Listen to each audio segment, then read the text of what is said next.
Hello, I'm Mike Kelly from Project Healing Waters Omaha, and this is the first fly in the intermediate fly tying class, the Zebra Midge.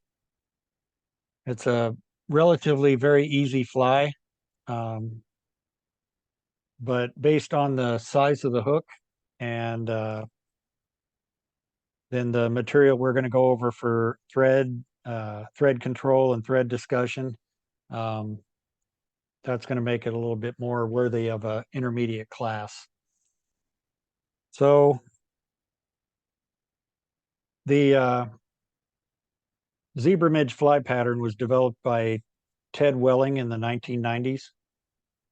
It was designed to imitate a midge larva. Hook sizes are normally 14 to 22, with 18 being the most common. Although a standard hook can be used, this style of fly is most often tied on a curved shank hook, a curved scud hook, for a couple of reasons. The curved hook shank puts kind of a lifelike profile in the shape of the fly, but it also makes it easier to mount the bead, and that makes up the head of the fly. So there it goes. So I've shown this graphic a few times. These are the four major insects that make up aquatic insects that make up a trout's diet: the mayfly, the stonefly, the caddisfly, and then the midge. And the midge is the one we're focusing on. So if you look in the lower right corner, that's the life cycle of a midge. The midge larva, the pupa, and then the adult. And what we're really focused on for this fly is the midge pupa and the stage as it's coming out of its larval protection. So I'm stealing this from another presentation I did. We're kind of coming in the middle here, but if you look up at number 1 in the upper right of the picture there, that's the egg-laying female, and they rest on the surface of the water and lay their eggs. The eggs get down in the silt in the bottom, and then the eggs hatch out into these larvae, and they actually create like a kind of like silk. They create a little tube where they live in the silt, and they're protected. Um, and they show quite a few of them clustered together here, but that's actually pretty realistic. They've actually found hundreds in a 6-inch block of silt using a little tool to go down and collect the mud from the bottom. But those larvae, they stay in there for a while until they start to emerge into the next stage of life, which is the pupa. And in the pupal stage, they'll sometimes, especially this is in like still water in lakes or in backwaters and more still areas of rivers. They'll actually suspend off the bottom with a little tether, like a little silk tether. And for 5 to 7 days, they're suspended just off the bottom as they start to add gases underneath the skin and fully develop into the emerger, the next stage where they start to emerge to an adult. So once that gas, as they start to evolve, that gas bubbles underneath the skin makes them kind of shiny, gives them a shiny appearance, and it also helps them float up to the surface. And that's what this fly is intended to represent, is that low-hanging emerger, that stage 3 where it's tethered off the bottom, and you can see them kind of floating in the background there. That's what that's intended to represent. So before we get into actually tying the fly, it doesn't take very long to tie. I wanted to get into a discussion about thread. and thread types, because the fly we're tying tonight is it's best tied with a certain type of thread. And if you look at this graphic, um, the one on the far right is the way that a brand of thread called UTC. That's the way that it's constructed. It's basically several fibers, but then it has a collecting fiber that's woven around, kind of spaced apart. Um, so what this allows is, and I'll demonstrate this, as uh, you can twist the thread up to a tight cord, or you can flatten it to make it a nice, smooth, flat body. The next one over in the green is similar to what Danville and Unithread. Those threads are made up of, again, several small fibers, but there's more of a binding to them, and they're more of a round thread. Can't be flattened out as much, although Danville can be flattened out somewhat and corded up somewhat to be a tighter bundle. The next one over, it just looks like two cords twisted together. That's pretty much how some of the Vise and Semperfly threads. It's they call it nano silk. It's kind of a gel spun polyester is how a lot of it's made up. And there are some that are just two cords twisted, like shown in that picture. Some of them are a little bit more close to that yellow picture, where it's a flatter thread. As a matter of fact, the Vivus really tries to confuse us all, because their largest diameter and their smallest diameter threads, it's a 6/0 and a 16/0. Those are two twisted strands, like you see in the pink. The 8/0, 10/0, 12/0, and 14/0 are all similar to the yellow picture there.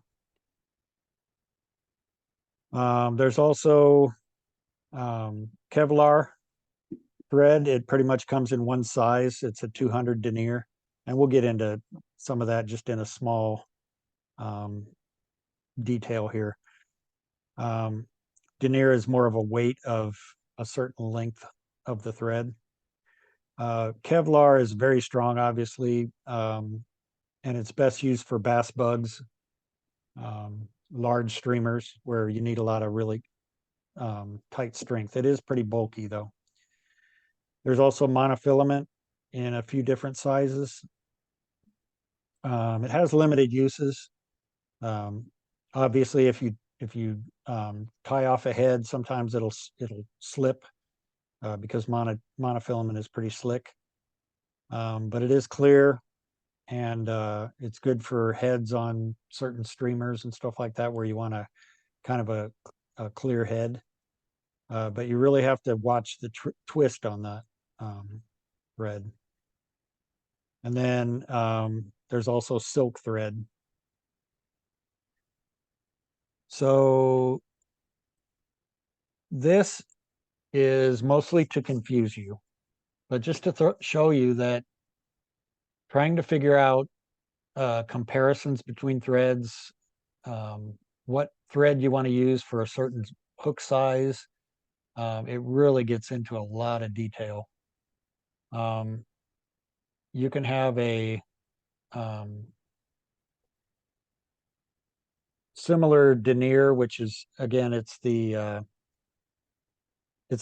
weight in grams of 9,000 meters, I think, of thread. If you look at the top section there where it says size 20 and smaller flies, you've got 18/0, 24/0, 20/0, 17/0, 14/0, 16/0, all these different sizes of thread.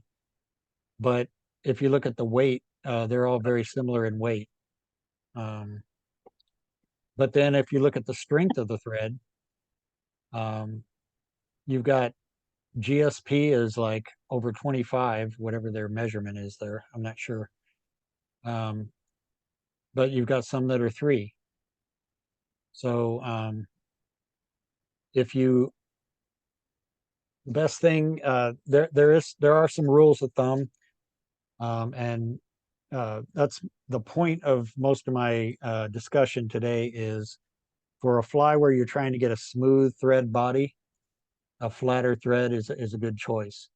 If you're trying to bite into hair wings and hair tails, then something like a Danville thread that's a little bit more round would give you a little more bite. Um, if you are tying very small flies and you don't want a lot of bulk, Semper Fly and Vivas have very very strong threads that are very small diameter and they don't build up bulk very fast. Um, but they're not likely to break. And so you can tie materials down tightly and still not add a lot of bulk. Again, I didn't want to get too confusing on this, but we'll go back now to a little bit of demonstration. So this is a really big hook. This is not what we're going to tie the zebra midge on. This is actually a size 4 hook that's 4x long. And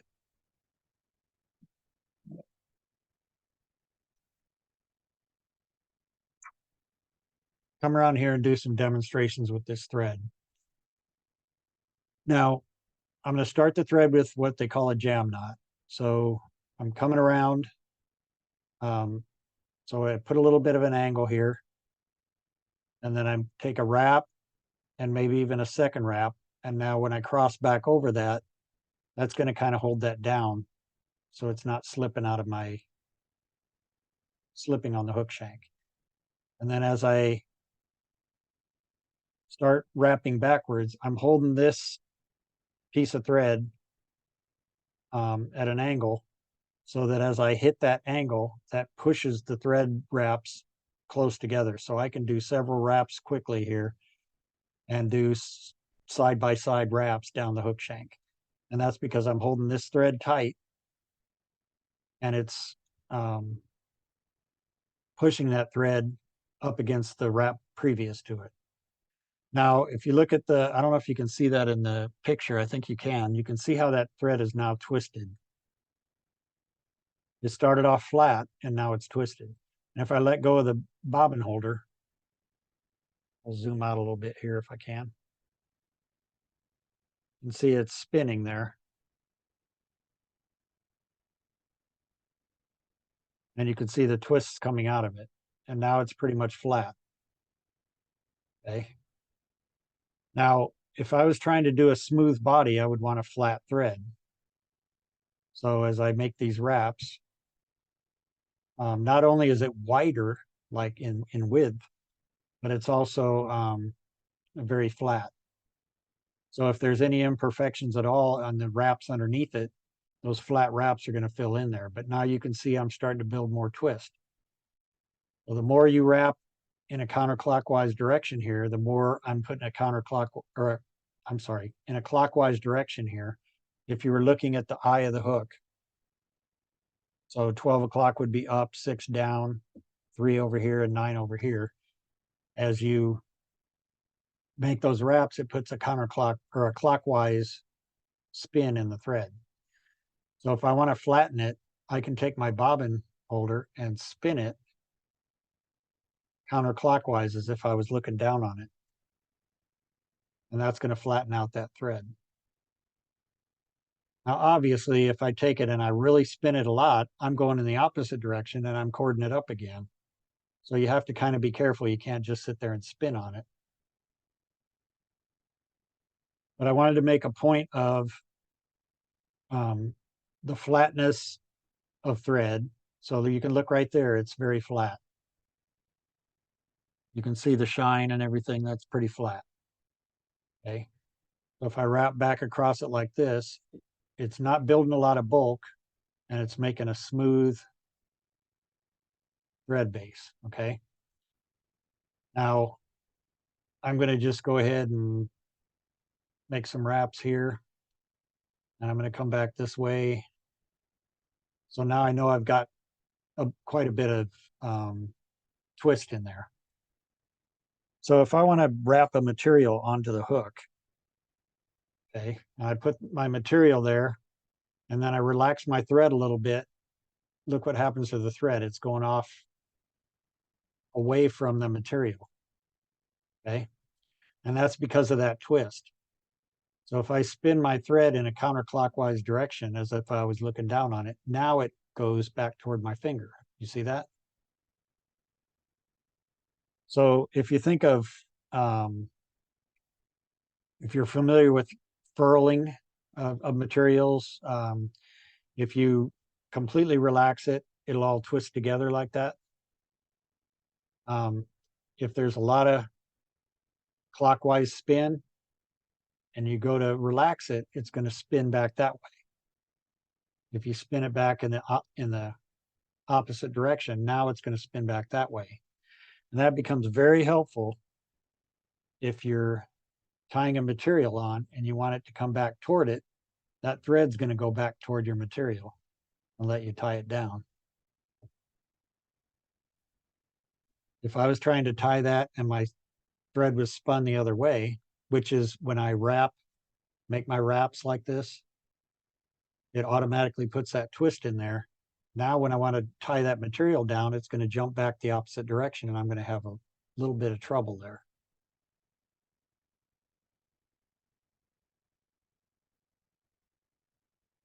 So the point of all of that was just to kind of help with when we're actually tying this zebra midge.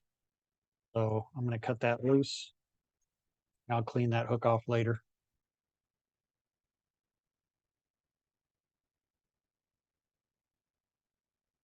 Here's the zebra midge on a size 16 hook.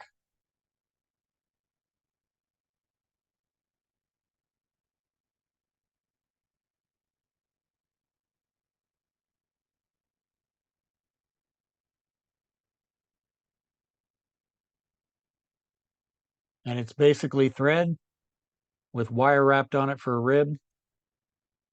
And in this case, it's a gold bead or a brass bead. The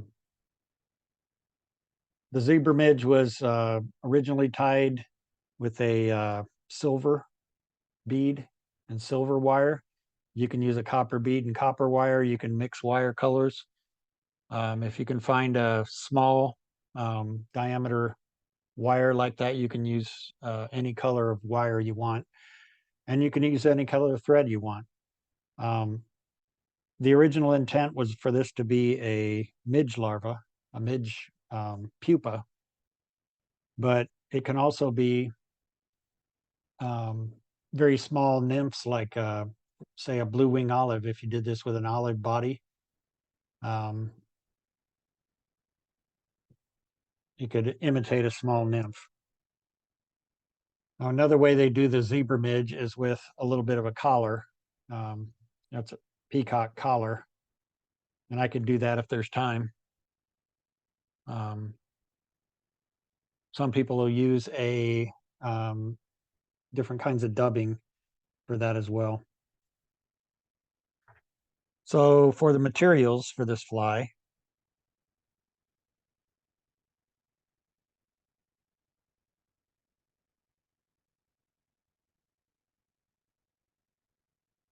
again, we're using a nymph or a scud hook, which is that curved wide gape hook like that.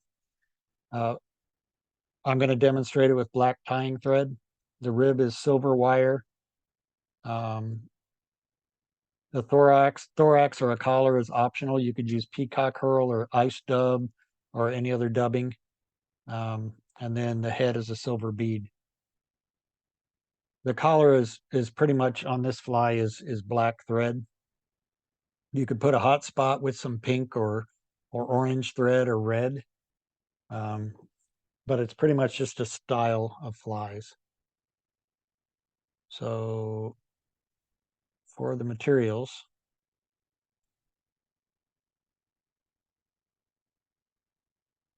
put some light on here, see if that helps. I'm using a size 16 hook. Again, these go pretty much from a 14 to a 22. You could go smaller. Um, it's I like to use 140 denier thread. It adds bulk a little quicker. You could use a smaller thread if you had it, but this ultra thread, this UTC, is that example where it's a very flat thread and it gives you a very smooth body. You can use other thread if that's all you have, um, especially in the smaller sizes. You may not have um, ultra thread. 140 denier on a size 22 hook or a 24 would probably bulk up a little too quickly and cause problems. Um, small size wire is good for most hooks in that range. And then the bead I'm using here is, I think it's about a 16th. And then I'll talk to you about this plunger style hackle pliers. I'll switch to the other camera here. So for, oh, here we go. For the hook, again, even a size 16 hook is pretty small. And you're working with a pretty small bead. So one way to do it is these, it's like an electronic test clip. You also hear them called plunger style hackle pliers. Um, it's helpful to grab the hook into the jaws of that, so you have control of it. I tried to put a bead on a hook by putting it in my vise, and it came flying out of my vise, and I have no idea where it went. But I vacuumed twice, and I didn't find it. So I think it's in a drawer somewhere in my tying desk. But you want to grab a bead and then rotate it. Most of these beads, whether it's tungsten, brass, um, nickel, there's different materials. There's a small hole and a large hole. And you want the small hole to be closest to the eye of the hook. So I put the bead on the hook with the small hole. As it goes around the hook, it's going to be toward the eye. And then you need to take your nail and push it around that bend. If you're having trouble getting it around the bend, you might want to try a smaller bead.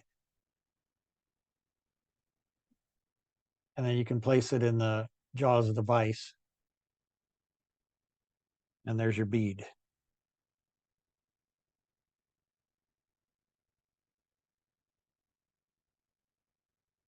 Now, I'm going to start my thread again, that jam knot. I'm going to make a couple of wraps and then come back across it.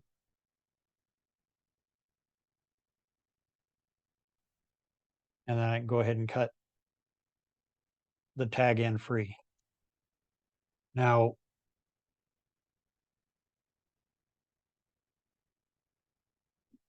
I want to tie in my rib material, which is going to be, since I have a gold bead or a brass bead, I'm going to use this gold wire. And this is a ultra wire in a size small. There's a lot of different brands that you can use.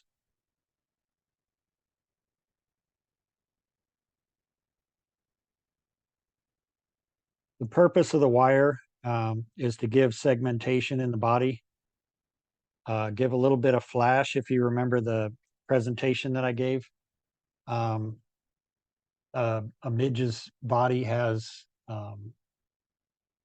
builds gases up underneath the skin, and it causes it to have a shiny appearance. And so this silver or gold wire gives it that flash. It also adds segmentation. And then if a fish's tooth was to fray that thread, the wire will kind of help everything get together, stay together. So I'm going to take the end of my wire and go underneath the bead a little ways. If you go through too far, of course, it's going to push out the other side. But I just want the end of my wire to be up inside that bead. And then I'm going to just continue wrapping backwards. And I don't want to go too far around the bend of the hook. Now, in most cases on a scud hook like this, if you put your thread at the point of the hook, you want it to be about a 45-degree angle, and not much more. If you get too far around the bend, you're going to start to impede the fish holding ability of the hook. And so right now, looking at the point of my thread where it's against the hook, it's pretty flat right now. So I'm going to keep going backwards now toward the bead and come right up to the bead. Now I have some twist. I'm going to spin it counterclockwise as if I was looking down on it and flatten the thread out. Now I'm going to take my thread and go back about a third of the way and come back forward. Maybe give it another little spin. And then I'm going to come back to about the 2/3 point. And I'm kind of doing touching turns here. And then I'm going to come back toward the front. And what this is doing is building a little bit of a taper in the body. I'll spin it again a little bit, and then I'll go all the way down to the end of my black thread.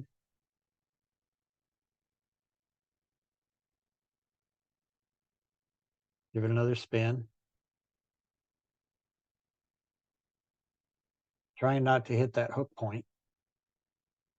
And I'm going to go all the way back forward.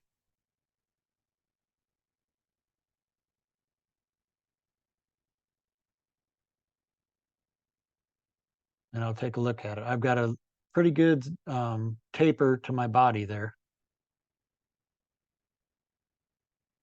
So now I'm going to take my wire,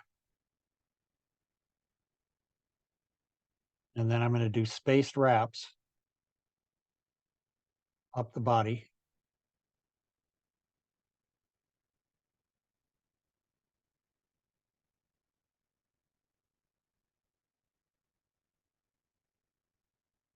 To give me that flash and segmentation. And I'm going to come over the wire, a couple of turns in that direction, and then I'm going to fold the wire back, take a couple turns there. And then if you take your bobbin holder and just shorten your thread to where you're up against that bead to kind of stabilize everything, take that wire and just spin it around. They call it helicoptering the wire. That'll break it off close to where your thread wraps are. If you tried to get in there with, for one thing, you'll ruin your scissors if you get in with the point. But if you try to get in with the back of your scissors, where I normally cut wire, you're going to have a little stub of wire sticking up. And it's also going to be very sharp where the scissors cut it, and it's going to cut your thread. So the fly is almost done. I'm going to take a whip finish tool, and from further back toward the bead, I'm going to make about 4 wraps, tighten that thread, and then you can break it if you have a little chisel point on the end of your whip finish tool. or you can take your scissors and go in there and cut your thread. And that's a zebra midge. Then you can take a little bit of head cement and put it on that collar.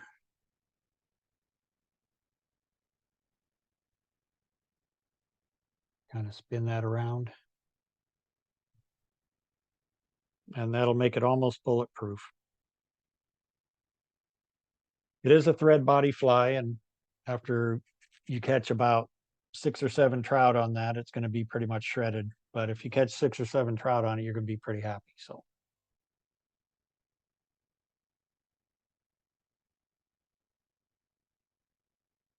that's a zebra midge.